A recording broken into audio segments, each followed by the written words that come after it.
There is a specific kind of silence that only leaders know. It is not the silence of peace. It is the silence of isolation. You are surrounded by people, your employees, your partners, your family, your followers. Thousands of eyes look to you for the answer. Thousands of lives depend on the decisions you make at 2 a.m. Yet, in the middle of all that noise, you feel completely, utterly alone. This is the hidden epidemic of leadership loneliness, the crushing weight of being the sole decider. It is the visceral feeling that if you slip, if you falter, if you show a single crack in your armor, the entire kingdom comes crashing down. You are exhausted, not from the work, but from the burden of carrying the world on your shoulders. But what if I told you that the weight you are carrying was never meant for you alone? What if I told you that in the middle of your most isolated moment, you are being watched, guided, and supported by a silent companion who has never left your side? To understand your reality, we must look through the eyes of the ancient seers. In the Mundaka Upanishad and the Svetasvatara Upanishad, there is a story told to those who are weary of the struggle. Imagine a tree, and on this tree sit 2 birds. They are inseparable friends, perched on the exact same branch, but they are living in 2 different worlds. The first bird is restless. It is you. It is the modern worker, the entrepreneur, the high performer. This bird is frantically pecking at the fruits of the tree, jumping from branch to branch, sometimes eating a fruit that is incredibly sweet, a win, a promotion, a successful exit. But the next moment, it bites into a fruit that is bitter, a layoff, a failed venture, a betrayal. Because this bird is attached to the fruit, it is consumed by anxiety. It is constantly looking over its shoulder, wondering if the next fruit will be its last. It is tired, it is frantic, and it feels like it is the only bird on the tree. But then there is the second bird. This bird does not eat. It does not peck at the fruit. It does not jump from branch to branch in a panic. It simply sits and watches. This is the Atman, the Paramatma, the silent companion. It is the divine witness sitting in the center of your heart. It sees your struggle. It sees your tears. It sees the hard decisions you make when no one is looking. It is not judging you for the bitter fruits you have eaten. It is not applauding only the sweet ones. It is simply waiting for the first bird to stop its frantic pecking, to turn its head and realize, I am not alone on this branch. In that moment of turning, the first bird realizes that the power to endure does not come from the fruit. It comes from the companion. This is not just a poetic story from a forest. It is the foundation of the Bhagavad Gita. Remember when the arrows started to fly? Krishna did not pick up a sword. He did not fight the physical war for Arjuna. He did something much more profound.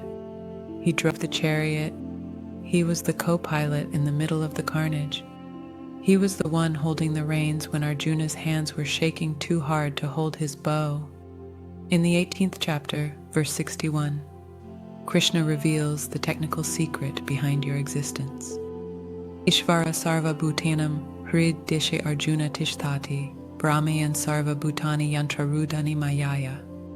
The Supreme Lord is situated in everyone's heart, O Arjuna, and is directing the wanderings of all living entities who are seated as on a machine made of the material energy.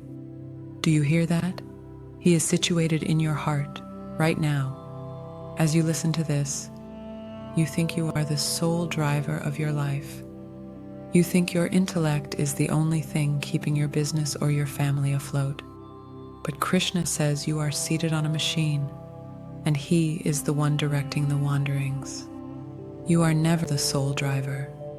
You have an eternal co-pilot who has a bird's eye view of the entire battlefield. While you are worried about the next 5 minutes, He is seeing the next 5 lifetimes. While you are terrified of the next board meeting, He is holding the reins of the universe. This is the cure for the imposter syndrome that haunts every leader. The fear that you are not enough to handle the weight. You are right. You are not.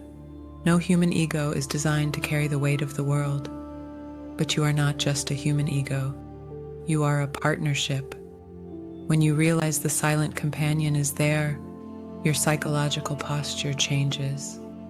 The isolation dissolves because how can you be alone when the source of all life is seated 2 inches from your heartbeat? The pressure evaporates because you realize you are only responsible for the effort. The driver is responsible for the direction. This is what Krishna means in the 6th chapter, verse 30. Yomam pashyati sarvatra sarvam chamai pashyati, tasyaham na pranashyami sachame na pranashyati. For one who sees me everywhere and sees everything in me, I am never lost, nor is he ever lost to me. You feel lost because you have stopped looking at the driver. You have become so obsessed with the bitter and sweet fruits of your career that you have forgotten the friend on the branch. But he is never lost to you.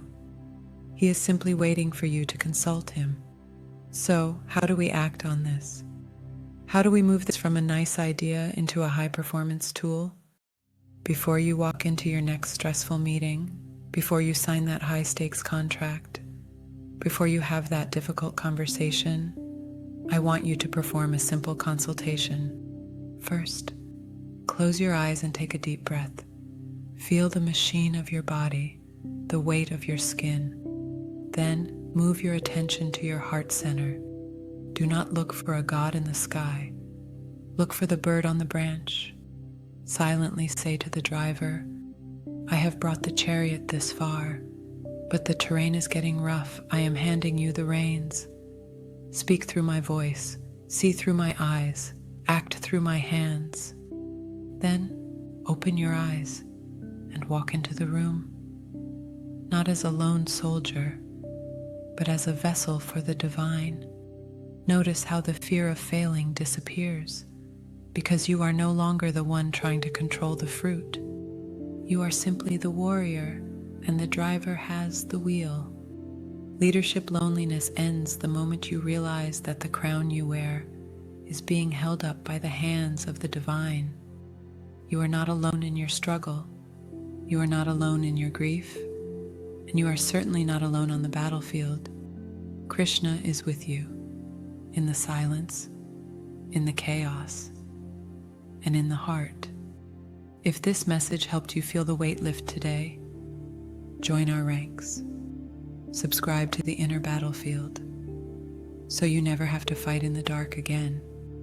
I want to hear from you in the comments section. We are a community of warriors. When was a time you felt the presence of the silent companion in your life? Was it a sudden moment of peace during a crisis? A decision that seemed to come from beyond your own mind? Share your story below. Your words might be the light someone else needs to see their own driver. The war is on, but you are not alone. Pick up your bow. I will see you on the field.